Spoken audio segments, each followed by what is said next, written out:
Welcome to The Lock Shop with Nielson and Hustler.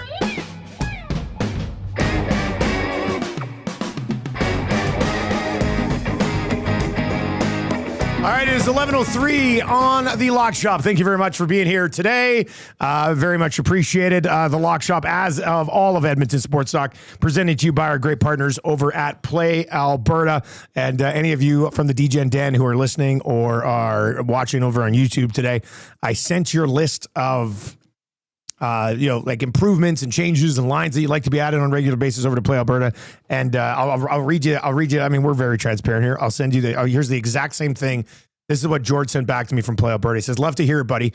We both want and value their input. They will put their stamp on this book over time 100%, which is kind of exciting to hear. Is it not? I mean, I think that's pretty cool. So yeah, we'll work together on this moving forward. We're going to get into a couple of the specials that we already have up. Huss is going to pop in here from Dallas, Winnipeg Sports Talk. We'll get into that in a second. Geoff Ulrich at The Fantasy Grind over on Twitter. Big golf guy. He's going to join us. We'll get his best plays and throw some of our questions his way for the PGA Championship today as well. So that is on the way. The Lock Shop, as I mentioned, though, brought to you by Play Alberta. If you've not yet used these codes, make sure you do, and then we're going to run out new codes in June. Deposit $20 or more. Use the code 100sports. You get a $100 free bet. Simple as that. New players, existing players, doesn't matter. $20 deposit, $100 free bet with the code 100sports. $5 deposit, $50 free bet with the code YEG50. They expire after a week, so don't sign up. Get your free bet and then not use it. Make sure you use it. A couple of things that you could use it on already that we've got up today on our EST specials page over at Play Alberta. The early bird bet is up. Nate the Builder was just in. Benny's dad, he was in. He goes, I already got on that one. What's next? I love it. Draisaitl goal tonight. McDavid power play point. Oilers win plus 800. We've got it at 8-1. Oilers win. McDavid power play point. Draisaitl goal. If McDavid sets up Draisaitl for a power play goal tonight, Hudson's on White is going to explode because we got that at plus 800. And then I just threw this one up there. It's my play of the day. I'm going to have it on social media here shortly. Edmonton Oilers to score last tonight, minus 105. If they're trailing by a couple, they're going to be pushing hard. I bet you they get one. If they're in front, that empty netter is there for the taking. So minus 105 for that one if you want to hop on. Those are both up. We'll still have Jay's play of the day. We will have our golf parlay, whatever we put together today. And then the grandest of parlays from the DGen Den will be coming up as well. It was a nice day yesterday if you were getting in on our specials. We hit 3 yesterday. We hit the early bird bet. Then we hit the Jokic over 50.5 points, rebounds, assists. That thing cashed with 10 minutes left in the game. Jokic finished with 44 bloody points. He almost did it just with the points, which was insane. And then Jay was on the Pacers plus 7.5. And that one definitely cashed as well as they knocked off the Knicks. So lots to get to today. Ulrich will make his Lock Shop debut coming up here in about 25 minutes. But let's get down to Dallas where, I thought Winnipeg played pretty good last night, just unable to come away with the victory. Huss, is that how Jets fans were feeling down there too? Yeah, I would. Listen, it's disappointing, and there's no way to sugarcoat it or beat around it. That was a winnable game. They had to get one on the road, Dusty, and they weren't able to do it. And you know what is? When you really break down what's happened in this series, it's 3-1 Dallas. Both game number 1 and game number 4. The Jets were very much in it. And you could say the same thing about game 3. It was 2-2 in the third period when a crazy goal that probably shouldn't have counted went in that sort of swung the tide in Dallas's direction. But listen, there's no loser points in the playoffs. Yeah. You know what I'm saying? This is they put themselves in a really, really tough situation. They've been very good at home. They played great against Dallas in game number 2 and really dominated that game. They'll look to do that tomorrow and try and get it back here to Dallas. And, the Jets, over my lifetime have been down 3-1 and a couple times. But, it's often when you haven't had home ice advantage and, you got to go win on the road to get it back for game 6 and then maybe get a game 7 on the road as well. If they can win tomorrow night back in Winnipeg and set up a game 6 in Dallas on Saturday, I would say that they'll have, listen, if the games roll like the way the other two have been in here, I don't want to say that they're due to win. But there's a couple things that are really holding them back right now. listen, Jake Ottinger was the better goaltender last night. I'm not going to hang this all on Connor Hellebuck, but that first goal that went in, he referred to it as just a perfect shot. I mean, that's if you're winning multiple Vezina trophies, that's one you're expected to save, I would say. And then when it was crunch time, Jake Ottinger made a couple massive saves. He made some big ones last night. Yep. And then it's special teams. His team's had the best power play in the league all year. They're now 1 for 23 with a 4% shooting percentage on the power play. To put that into perspective, the Ducks in the season had the worst power play shooting percentage of 8%. So they're getting looks, but they're not finishing, basically, is what we're saying. I mean, listen, that is it. But, man, the real killer last night, Hayden Fleury took a 4-minute penalty in the third period when the game was 2-1. And the Jets had a great kill. Kyle Connor had a breakaway shorthanded. Jake Ottinger made a great save. I'm sure Kyle probably maybe wishes he had done a little bit more with it. And then Granlund finishes the hat trick with an absolute laser from the side. That was a rocket, eh? God. 3 seconds left in the period. So, I mean, it's not like this. These weren't getting blown out like happened on the road in St. Louis. But the bottom line is this team has not won on the road yet in this postseason. And it's great to win the President's Trophy and have all your games at home. But if you lose at home, you got to win on the road. And they haven't been able to do that yet. So it's pretty simple. They got to get back home and win a hockey game and get this series back here to Dallas for Saturday night. And if they can do that, they'll still be in the mix. And if not, it'll be a disappointing end after a pretty thrilling way to get out of round one for the first time in a few years. But we were texting last night, though, Huss. I'm pretty confident that the Jets win at home. I mean, that place is going to be as crazy as it's ever been. I mean, I think you guys are going to be going back to Dallas for a game 6. Listen, I mean, I'll be on the Jets tomorrow for sure. I think they will get a big boost from the crowd at home. They'll know exactly what they need to do. They just, it is really strange how, and listen, I'll give Pete DeBoer credit with the way that he, kind of utilizes his line matchups. What was really interesting, the Jets did the old bait and switch yesterday where they went out for their line rushes at the morning skate and kept everything the same. And then all of a sudden the game starts. You're like, wait a second, Luke Shen is playing? Wait, Iafallo's with Scheifele? I mean, they basically shook everything up, and it was a totally different look that no one was really expecting. But unfortunately, it just didn't. I think the shot attempts in the game were 72-45 for Winnipeg. Oh, geez. So, I mean. Has Ottinger been that good? Has he been that? Like, has he been. How would you just. On a scale of 1 to 10 on Ottinger's best as a 10, where would you have him so far? I mean, I'd say he's been maybe around an 8. Okay. He's been really good, and he certainly hasn't let in any bad ones. And what would your number be on Helly for that then? I would say Helly's sort of like for Helly's best 6, a 10. I'd say probably we're in and around the 6. Like, he made a couple really good saves staying in it, but it's the one that gets by you and all of a sudden has you playing from behind on the road that is tough for this team. I mean, they really needed to. Get a lead and start being able to play Winnipeg Jets hockey where, they are dictating what's happening to their opponents. And they're not worried as much about scoring as playing that shutdown defense that, earned them the best goals against in the league for the second straight year. They do have a lot of offensive firepower. There's no doubt about that. But it's a little different, especially on the road when, DeBoer is able to match up who he wants to go up against you.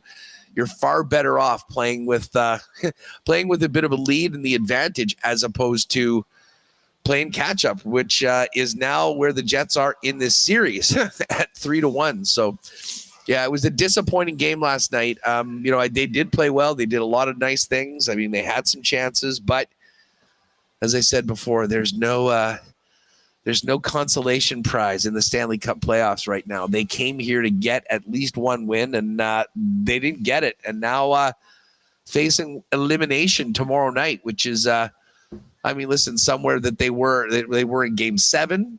So they've already won on home ice facing elimination. We all remember how they did that. But I do think the Dallas Stars are going to come in tomorrow to Winnipeg and they know full well the benefits of finishing a series off in 5 games. And might they be fortunate to be up 3-1? Sure, but they'll take it. And I know the Jets are going to have to be at their best and are going to have to be better from the goaltender out if they're going to want to beat the Dallas Stars. Great night though. I mean, the crowd was really into it. It's a great building to watch a game in. I will say that. Took some heat from some fans on the way out, as you can expect after a playoff loss. But it wasn't as bad as the pregame for Canada-US, was it? No, nothing. That was so stoked. I'm going, before a gold medal game with the international tensions that was such a cool experience all around it right now. But yeah, man, it's about playing another day, and we'll get into that all today on WST, and then hopefully be talking on Friday about not a season that's over, but a season that is on the line when they come back trying to do what they haven't been able to do throughout this series, and that's beat the Dallas Stars in the American Airlines Center. 2 games tonight in the NHL. We'll get to those, and then Geoff Ulrich at the Fantasy Grind on Twitter is going to join us for some PGA Championship talk. Huss and I can throw some questions his way. He's got some of his favorite plays as well that we'll get to. We'll give you our favorite plays, and then a little bit later on in the show, I'll try to put together a little parlay. We hit that parlay last week, by the way. So I don't know if we sell it. I mentioned it on Monday. You weren't here Monday, but we hit the Burger, Cantlay, JT top 20 last week. So that was nice. So good momentum heading into that. And damn, Shane Lowry almost won it for me again. I've been on Shane Lowry so many times, and he's so damn close. I can't quit him, but we'll get to that today. I do want to get to this one over here from Northside Sandwich. He says, Huss, were the Jets too dependent on Helly, and now he isn't playing out of this world, and the cracks are showing?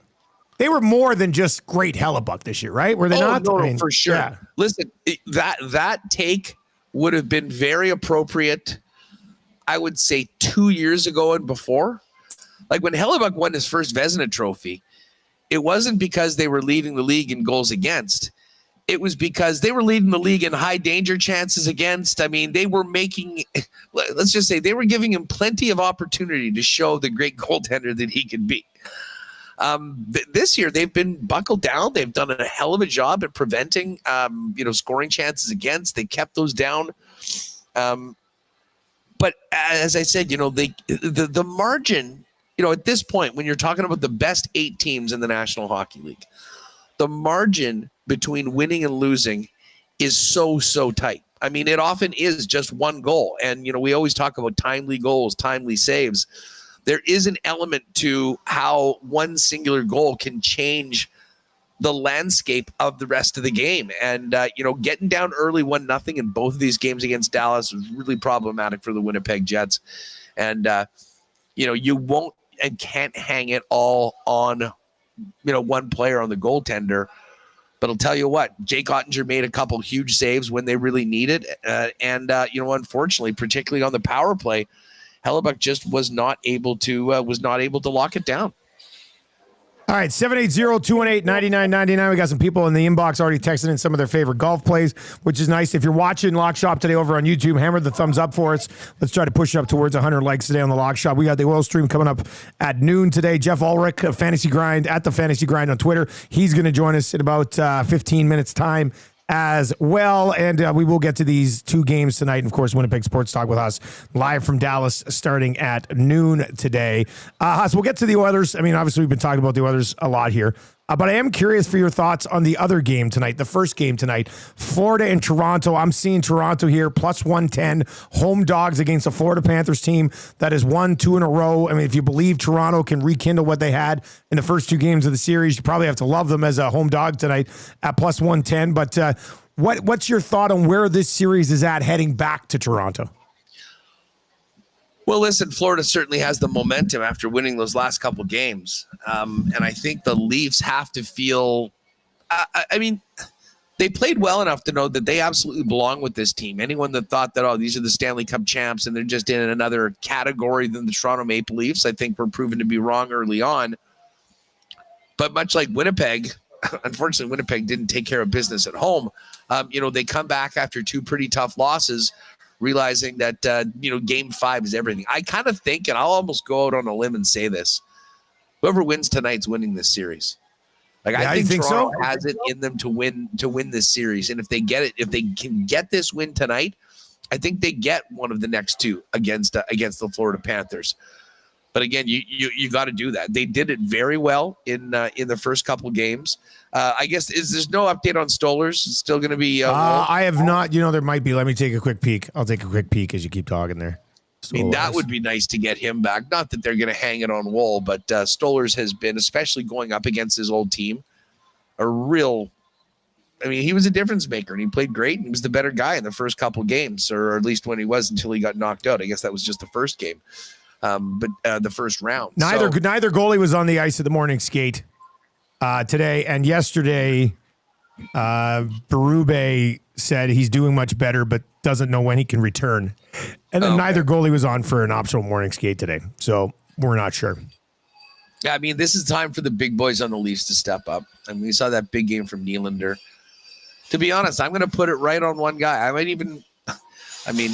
We'll see. I don't know what the Austin Matthews anytime goal is, but it'd be a nice time for the captain to step up and show that he is a big playoff performer and make something happen. I mean, there's been a lot of other guys that have stepped up. They've been getting some more depth scoring. Nylander's been really good.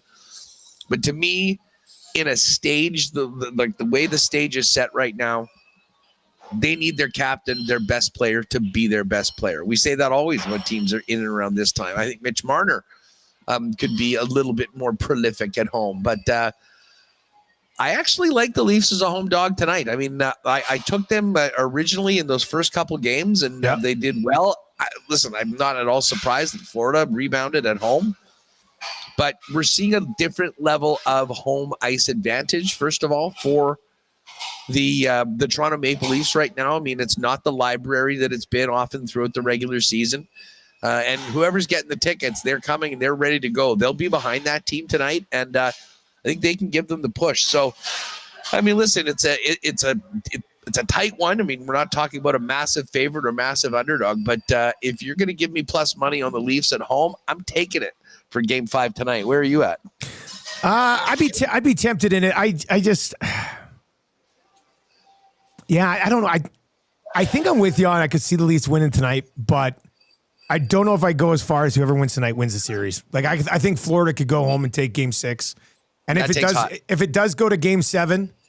I would take Florida with all their experience from the last few years in a Game 7 against Toronto, whether it's played in Toronto, Florida, or on the moon. That's fair. In that spot, right? So I think I would lean there, but I don't hate the Toronto play tonight at plus 110. You mentioned Austin Matthews. He's a guy who's taken, I think, some fair criticism for not, stepping up in the postseason.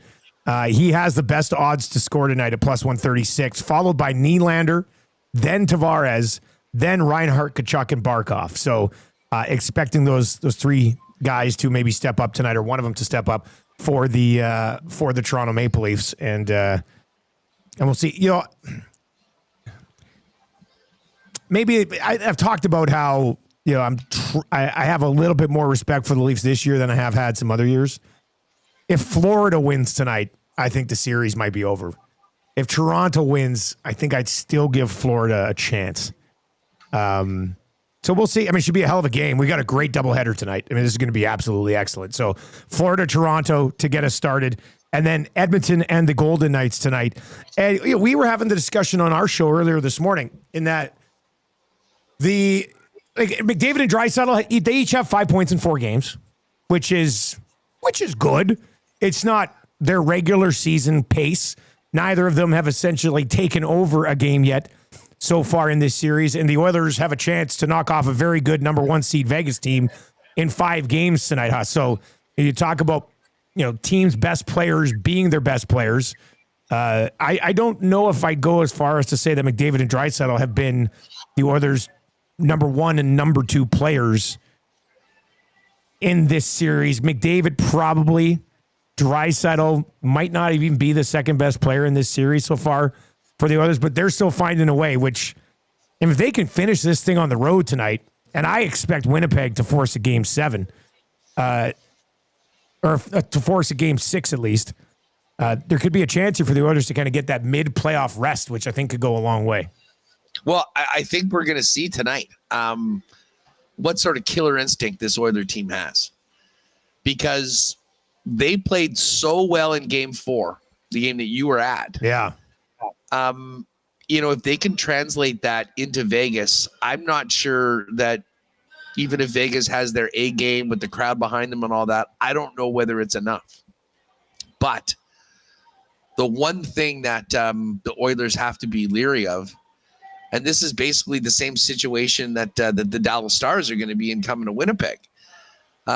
If you allow them back in the series with their backs against the wall to get that big win and then come back on the road, you better be ready for a team that is going to be leaving it all out there. I think the Oilers can win this game tonight, and I lean on their playoff experience for guys like McDavid and Draisaitl, knowing what they went through last year. I really do think that the length of some of their earlier series really impacted their ability to have anything in the tank for that 7th game. Now, listen, they went down 3-0 in the Cup final as well and managed to find a way to battle back. But, I mean, that's certainly not a situation that you want to be in. I do think that, though, that the Vegas Golden Knights are there for the taking. And, I mean, they had the blueprint with that performance that you and Marsh were there live for in the 4th game. Yeah, I mean, if they can come out and play the way they did in the first period of Game 4, this thing's over. Like I went as far as on our show yesterday morning saying that, the period 1, Game 4 was the series. Like the Oilers sort of, and you could see it. And I don't want to, like the guy like Alex Pietrangelo, you don't want to say waving the white flag for a series because Vegas has guys who've been part of championships on that team. But for that last game, there was a stretch where he blocked a shot and you could tell it hurt very badly. And then he gets up, he like forces himself up, and an Oiler comes flying in and hammers him back down. And he kind of gets up again. And at that moment I said, man, Pietrangelo looks kind of defeated right now. And that's what they did in the first period. So if they can put that period together again, and it was on 2 guys in the goal yesterday. Cass, he kind of went about it in a long-winded way, but basically what he was saying, because we were talking about, have you seen both of these teams bring their best at the same time? And what Cass basically said, and he does most of our post games with Tommy, he said that when the Oilers bring their best, Vegas's best can't match it, so it doesn't look like both teams are bringing their best. Like when the Oilers go out and set the tone, Vegas just doesn't have that gear. It's just a matter of if the Oilers can go out and do that tonight. And I like what you brought up, because we've talked a lot about this team where, their backs are against the wall. That's when they step up. People are doubting them. That's when they step up. Well, be a front runner and put your foot down tonight. And we haven't really seen that much, even during last year's run, and I think that would be a big step for this team tonight and probably troublesome for whoever comes out of that Dallas-Winnipeg series. 100%. And listen, it'll be a statement to the rest of the National Hockey League that, this team is ready to go, means business, especially if it's a game that is sort of taken over by 97 and 29. I mean, if those guys can go out with the opportunity that they have to end this series tonight and have a McDavid Draisaitl game and put the Vegas Golden Knights to sleep, you've got extra rest, which will be huge if you're planning on playing 2 more series. You can sit back, cheer for the Jets in Game 5 and hope that series goes 6 and potentially a 7th game, and kick back, get your goaltenders hopefully healthy and everybody else. This is one of those games that, there's a lot on the line, even though it's 3-1. Like, listen, if they lose the game, they're still going to be in a good position. But I think Vegas will feel more into this series and have a lot more belief if they're able to win this game at home and obviously force a trip back to Edmonton. But, I mean, if early in this game, if we see that the game that I'd like to see from this team on the road, Dusty, is the game, what was it, game number 4 against the LA Kings? When Kemper had to stand on his head just to keep it close, but the Oilers just kept coming and coming. That's Game 5. Game 5 against the Kings. Yeah. Yeah, that was the expected goals of 8-1. Yeah, the old 8-1 expected goals. So that might be a bit much to ask, but you know what I'm saying. Go out and be the best version of the Edmonton Oilers, and I think if they're that, and especially with those two guys, that let's face it, you kind of said it. They've been good, but they haven't been at the height of their powers. Get one game in like that, and then earn an extra few days off, and wait to see if the Jets can make the Dallas Stars work a heck of a lot harder to win this series, or potentially get it back to Winnipeg for a Game 7 if they can win the next two. All right, we're going to dive into the PGA Championship coming up right away here. The Pacers last night advanced. The Knicks are up 3-1 against a Celtics team without Tatum. So you ready to dial it back to the 90s here a bit with the Knicks Pacers Eastern Conference Final? I am so ready for that. And as a WWE guy, I believe I brought this up. You did mention last year, Tyrese Halliburton and Brunson had basically a WWE interaction incident that they were playing along with. I don't know, it was Logan Paul and somebody else. But we've had this script first in the WWE, and now it's time to see what happens in the series. So yeah. Let's go Knicks. I've never been a Knicks guy, but I am definitely here for a little Knicks Pacers in the final. By the way, I'm sure you touched on this yesterday. Speaking of long shots, how about the Dallas Mavericks winning the draft lottery? The conspiracy theories are incredible out there right now. I mean, if you are in NBA Twitter at all, it has been dominated for the last 36 hours by it's been highly entertaining stories that but I tell you what, the people here in Dallas are pretty excited. We were at the baseball game on Monday when it happened, and you heard sort of a buzz through the crowd and a bunch of people talking about it. And that's, I think, the first positive thing any Dallas sports fan has said about the Mavs since the infamous Luka trade. I think my favorite things popping up were that Nico Harrison was going to trade Cooper Flagg to the Lakers for Rui Hachimura,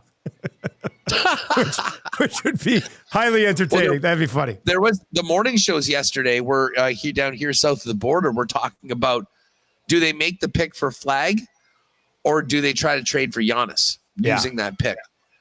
Because NBA offseason is undefeated, buddy. Undefeated every single year. Better than the real thing. Yeah. You got the playoff, the off season, and then the regular season. Then the regular season. Yeah, that's a good. Forever. You know what? But you think about AD, Kyrie, and Giannis on a team? Well, you'd be able to match up with pretty much everybody in the West, I'd say. And the West is so tough. I've heard that he wants to stay in the East, and I get it because the power structure is so heavily weighted towards the West right now.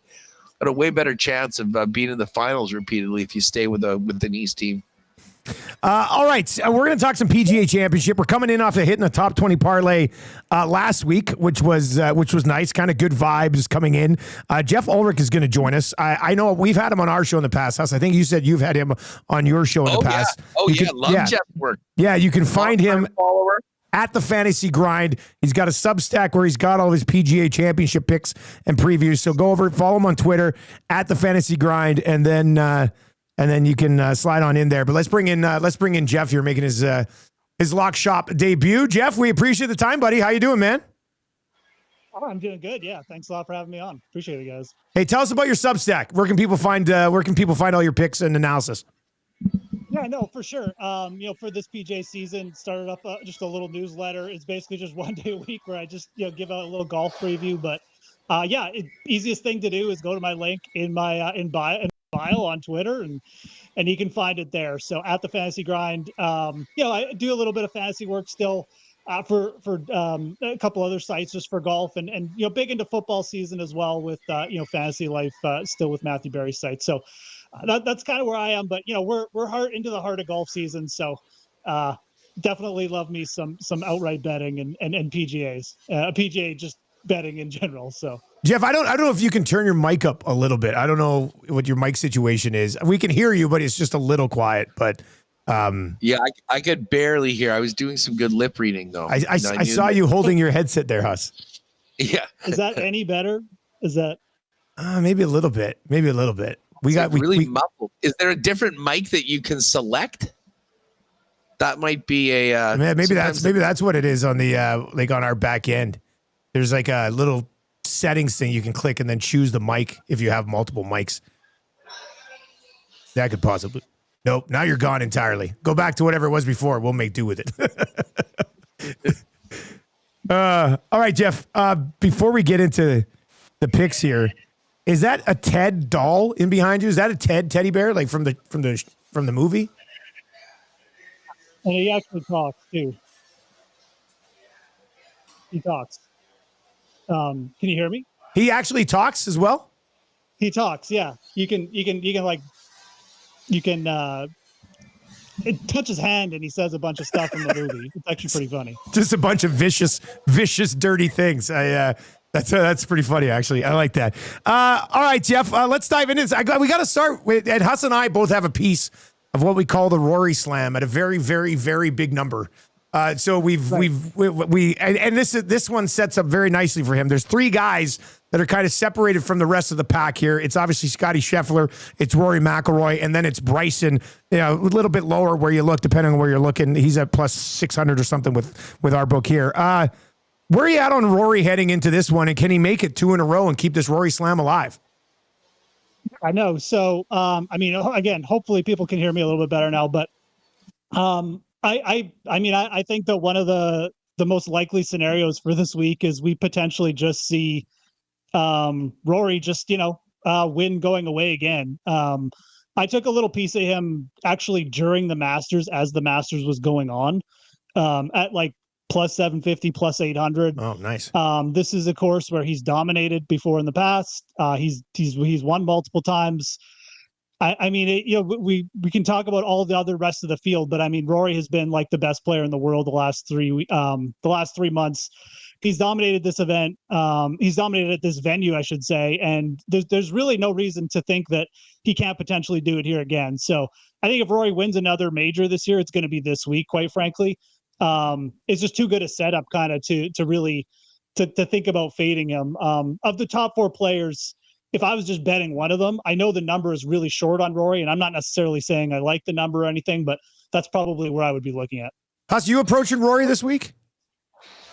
Yeah, listen, I mean, I'm with Geoff. I'm interested in Geoff's perspective on what the Masters win, though, does for Rory moving forward. I mean, it was 10 years where not only competing the career Grand Slam, but just winning a major. And I thought that he carried a burden in between his ears that, probably prevented him from getting a couple before. We know the flameouts, the putts that were missed. Like, where are you at on just...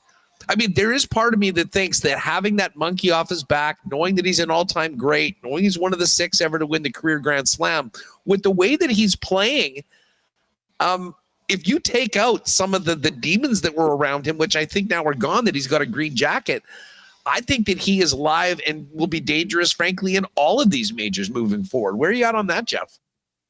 Yeah, no, definitely. I agree 100%. Like, him getting over the hump at the Masters was just such a big deal. I mean, you look at the past 10 years of major performances, nobody had come close to what Rory had did in terms of top 10s, top 5s, just overall performance, strokes gained at major championships. It just never translated into any wins. So now that he's actually finally broken free and just gotten that win, like, you almost think, like, statistically, like, he is due for more wins. I mean, he should have 3 or 4 major wins over the last decade. So there's really no reason why they can't just all come at once now. He's also just playing at a higher level than he was at this point last season. So it really would not shock me if he got it done this week. I think that a wet course too, like, traditionally these softer major setups have been where Rory has done his best work, especially like early in his career. So we got a lot of rain at Quail Hall already. It's probably going to be a little softer than people would like. I really do think, like, if it's going to be one of the top guys winning this week, it's probably going to be Rory. I know people like Bryson. I know people like JT. The prices on those guys are better, but I think when you just look at the top 4 players, I think that doubting Rory McIlroy in the spot is probably not the right move. So. How significant is his history and frankly domination at this golf course over the course of his career. I mean, you have to take it with a little bit of a grain of salt. Like, he's obviously, when he's winning the Wells Fargo, it's not like a traditional PGA setup. At the same time, they have set up this course extremely tough, especially the last couple years. And you've seen like Wyndham Clark, Rory McIlroy, the last two winners of that event, when they were Signature Series, they won, and they won going away. And both of those guys are two of the biggest hitters on tour. They have extremely high ball flights. They're massive off the tee. Sometimes their short games or putters can go a little bit off, but when they're on with those putters on the greens, like, they can dominate a course like Quail Hollow. So it's pretty significant in my opinion. Rory's won here when he was young, when the course was a little easier, and he was won here when the course has been changed since the 2017 PGA Championship. So it's always been a good place for him. He's got a significant experience edge over like Scheffler, even like Rahm, Aberg, who I do like. I do like Aberg this week. Oberg. Excuse me. But, Rory, again, we're talking about the top four players specifically. He's my pick from those guys for sure. Yeah, Geoff, I was checking out your Substack earlier today, and you did have a piece on Oberg and what you expect from him this week. Why do you like him so much in this spot? Yeah. So again, we're talking more about betting and numbers and getting into like the odds. I mean, I think when you look at the way the board is laid out right now, the number on Justin Thomas has started to come down a bit, which I think is warranted. He was down to like plus 1,400, plus 1,600. You can probably get him over plus 2,000 now. But, Oberg was a guy who like 3 weeks ago was like plus 1,500 for this event.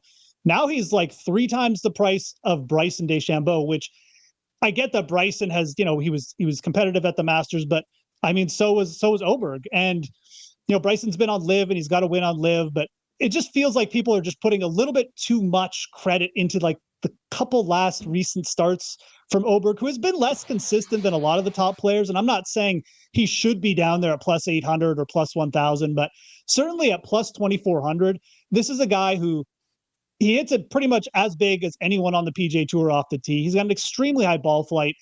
His setup, the way his game plays is perfect for the PGA Championship and for the US Open.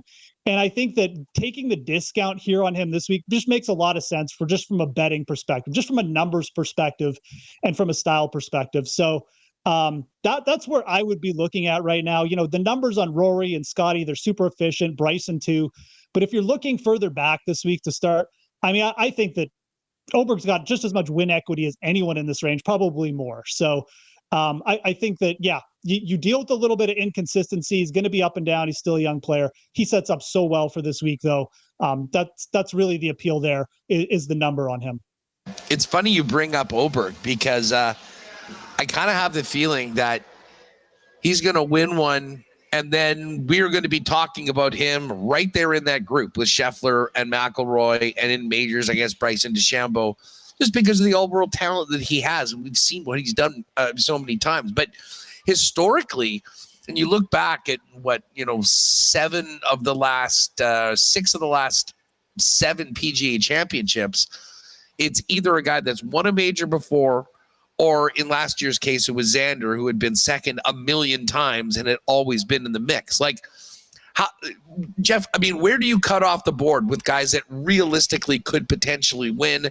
And I guess the other side of that question is we've talked a lot about driving distance and strokes gains off the tee. What are the most important attributes of a player to be in the mix on Sunday afternoon if we want to be betting outright, to literally have a chance of winning the Wanamaker? Yeah, I think this goes into like overall betting strategy this week. I brought up a lot of long shots in my write-up this week, but they're not necessarily guys I'm banking on to win. Like, I'm playing them for top 10s, for top 20s, for like each way bets. I'm just looking for guys to have big weeks, because I think some of these guys can compete down the board. Just as an example, like a Keith Mitchell, who's really good off the tee. He's been playing very well. But do I really think Keith Mitchell's going to win the PGA? No. But getting a piece of him for a top 10, even a top 5, I think is really interesting because he sets up so well. And your other question was, what are we looking at for this event? Well, we're looking at guys who can really hit it off the tee, guys with big carry distance off the tee. This is a really big course. Like, it's a huge piece of property. The fairways are huge and winding, and they're not extremely expansive either. So you can't just hit it far necessarily. You have to have a high ball flight to hold the greens. You have to have a good carry rate because the course is going to be wet. And you have to still like be somewhat consistent off the tee to the point where you're not missing every fairway. So again, a guy like Keith Mitchell, one of the best drivers in the game, been playing well. His putter's been pretty good. Those are the kind of guys down the board I think could potentially like sneak in here for a big week. Is a guy like Keith Mitchell going to win? No, I think a guy like Rory or Oberg is going to win. I think a guy from the top of the board is probably going to win because, as you mentioned, that's generally what's been the trend here. But guys like that, when I'm looking past the top sort of 10 players, I would rather go further back and take some placement bets with guys like a Keith Mitchell or, trying to like a Kurt Kitayama is another great driver of the ball. He's top 10 in driving distance, played really well in his last start. These are players in the PGA too, because of the setup, traditionally have kind of like, made some noise. Like Kitayama was actually T4 at this event at the PGA a couple of years ago because he's such a good driver of the ball. And the PGA always sets up these courses really long, really tough. So betting strategy this week, looking for those great drivers of the ball, looking for guys with good carry distance. But the guys I'm expecting to kind of win and be there at the end, I think you're going to see another guy at the top of the board. We already talked about Rory, potentially a guy like Oberg as well. Hey, I got to ask you about my guy, Minwoo Lee. I was going through the stats, and he's like right up there, top 5 in driving distance. Yeah. And then you can't find him in strokes gained off the tee. Like, is this just, he's just too wild to really count on him at a course and event like this? Yeah. Minwoo Lee is really interesting this week because I do think he sets up extremely well. He obviously won on the PGA a few events ago, like right before the Masters. Hits it extremely big off the tee, great carry rate. He's a very up and down player. And he has not been good since winning. Like, his approach game has been garbage. He's been, like, as you mentioned, he's been wild. He can get a little wild. So I don't know. I won't be surprised if he pops up and gets himself in contention. Let's put it that way. But I guess with the thing that worries me about him is the recent form a little bit. So, good young player. He's competed in majors before. He's got a top 10 at a U.S. Open. Another player like Oberg sets up extremely well for these next 2 majors. But the form with Minwoo Lee just worries me a little bit. So he is way down the board, though. I mean, he's plus 9,000 for an outright. I'm looking at now. I think a good top 10 bet. Again, another guy you could put in the mix. And this is kind of what what I'm alluding to. I'm not usually when I come to a lot of these events, I'm looking for the middle of the board, the mid-priced guys. Fleetwood, Cantlay. I'm kind of bypassing that range this week. I would rather take a shot with a guy like Minwoo Lee or someone further back for a top 10 or potentially even a small outright than kind of just, pepper that middle of the board, because I really think it's going to be long shots or someone else, like a Rory just runs the table this week. It's just kind of the feeling I have with the setup. Hey, Geoff, man, we really appreciate the time. We'll let you slide away here, and then we'll lock in our picks. We'll have to do it again, man. This was great. Thanks a lot for popping in. Absolutely. There you go. That's Geoff Ulrich. Real quick, go ahead. I just got to ask you this. We always love talking about the top Canadians. Usually we're talking about, Nick Taylor, usually Corey Connors. Taylor Pendrith is the beast off the tee. How likely is Pendy to be the top Canadian in your mind? Yeah, I like that call. I just think this course is really big for Corey Connors. Hadwin has not been playing well. I mean, Pendrith hasn't been great either, but I think setup wise, I think Pendrith top Canadian is something I'm probably going to be looking at tonight as well. Excellent, man. Thanks a lot. We'll do it again. Thanks, Geoff. There you go. That's Geoff Ulrich. Does a great job. Check him out at The Fantasy Grind on Twitter, and you can slide on in and check out his Substack. He's got all of his golf stuff there. That was a good chat, Huss. Who do you like? Who do you like this week? Well, listen, I mean, he was preaching to the choir with Rory McIlroy. I am on Rory. I rarely don't bet these heavy favorites, but at this tournament, Dusty, I think that we're probably going to be talking about a guy that has majors, multiple majors potentially. Xander, is the defending champion, and I think people are sleeping on him a little bit, but I mean, you can only bet so many guys at those short numbers. Rory is definitely my guy, and we got into Ludwig Oberg. I mean, he is the other player that I've said to you, like, I want to be on him when he wins his first major, And it wouldn't surprise me at all if this was the place that he could do it. He has the game. He's great off the tee. He does all of that.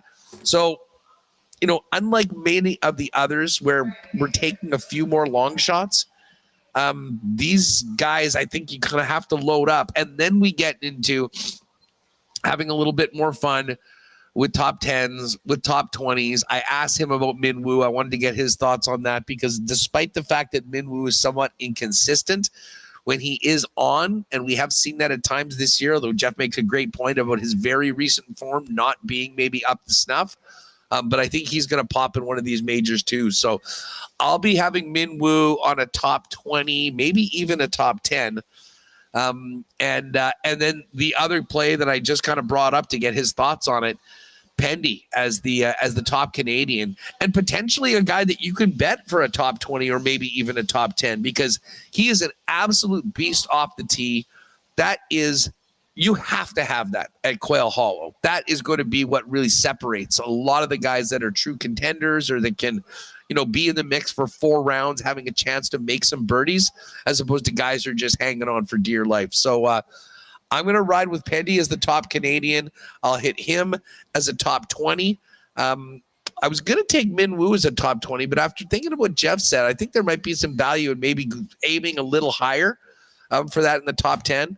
But to me, the pick is Rory McIlroy, and I will also have an outright on Ludwig as Geoff just laid out. Yeah, let me lay out what I'm on. I looked in that top group with Bryson and Rory and Scotty Scheffler. Rory was the guy to be plucking out of there. I've got Rory at 4-1, Xander at 18-1. A little bit further down, a little bit of a sprinkle on Sungjae. He's at 66-1 here. He was T5 of the Masters. He's got 4 top 25s in the last 7 starts. And his last 2 times at Quail, he's T8 and T4. So I like Sungjae's form right now. He's got some good course history here. You get him at 66-1. And then I can't get away from Shane Lowry now. And I like the number at 40-1. He's in the same range as Brooks, Corey Connors, Spieth, Vic. And I think he should be elevated a bit above those guys. So I like that. But I think where we come out on this, us, Rory top 10, Xander and Oberg top 20.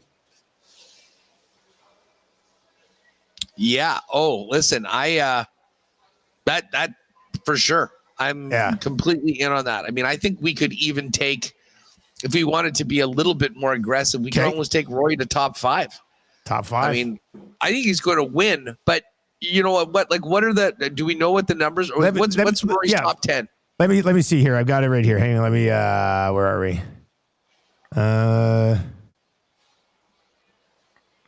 Rory's top 10. Yeah, Rory's top 10 is minus 175. His top 5 is plus 115. So that's a much better number.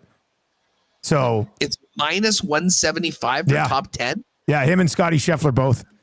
Yeah, I mean, listen, I guess when you've got guys that are just such short favorites. I mean, the other thing that we could do is maybe just remove Rory from the mix. We're betting on outright and just do it. Good point. I like your Sungjae pick. Listen, for a top 20? If we put Sungjae in there along with Xander and Ludwig, I think that you could probably get certainly a better number because as I say, like, Rory's going to win. If something happens earlier on that he's out, like he's not going to be grinding for the top 20. You know what I'm saying? Or the top 10. I mean, to me, it's a win bet or nothing. And a lot of these other guys knowing what it means for Ryder Cup points, for their world ranking, all of those things that Rory really doesn't need to worry about. I would sort of be there. But do you like Xander better than JT for a top 20? Same number. You know what? I do. Okay. And this is not to besmirch Justin Thomas because I think he's been playing really, really well, and I think he's live. Like, it wouldn't at all surprise me if he could be in the final group. I just think that Xander Schauffele is just that much more consistent in the majors. I mean, if we're saying who's going to be in the top 20 is more likely, they probably both will, but I do. I think I lean Xander Schauffele for that, and obviously we're loving Ludwig, and we got to get a piece of him. All right, what's coming up on WST, Huss? Well, we'll be breaking down last night's loss, hearing from the coaches, Connor Hellebuck. Kent Weeb's going to be joining us. We'll also hit some of the other Stanley Cup playoffs with Dennis Bernstein, and we'll talk some more PGA Championship as well. So, but certainly a very Jets-focused game with the team with their backs against the wall back in Winnipeg today, getting ready for tomorrow night in the Whiteout. All right, buddy. You have a good show today, man. Take it easy, dude. There you go. That is Huss with WST and, of course, the Lock Shop. Let me just quickly reset it for you. Lock Shop Partner Parlay has been sent over to our partners at Play Alberta. Ludwig Oberg, Xander Schauffele, Sung JM, all to finish top 20. That'll get us a much better number. And then, like we said, we both like Rory. So if you want to get on Rory, just go get on him to win it at 4-1 with our partners over at Play Alberta. We also have our other EST specials ready to go for you there. Draisaitl goal, McDavid power play point, Oilers win, plus 800. And the Oilers to score last tonight, minus 105. So we've got Oilers final goal tonight, minus 105. Draisaitl goal, McDavid power play point, Oilers to win at 8-1. And then we're throwing up the Lock Shop Partner Parlay here as well. The grandest of parlays will be coming in here from the DGen Den. And then Jay's play of the day, he'll try to make it 2 in a row after hitting the Pacers plus 7.5 yesterday. Find them all on the EST specials page at Play Alberta. Coming up next, it is game day. Game 5 goes down tonight. Oilers and Golden Knights. We'll be setting that up on the way next on the Oil Stream, brought to you by Boston Pizza. That's going to do it for the Lock Shop today. Thank you very much for joining us. Best of luck tonight if you're riding with us or out on your own, and talk to you tomorrow.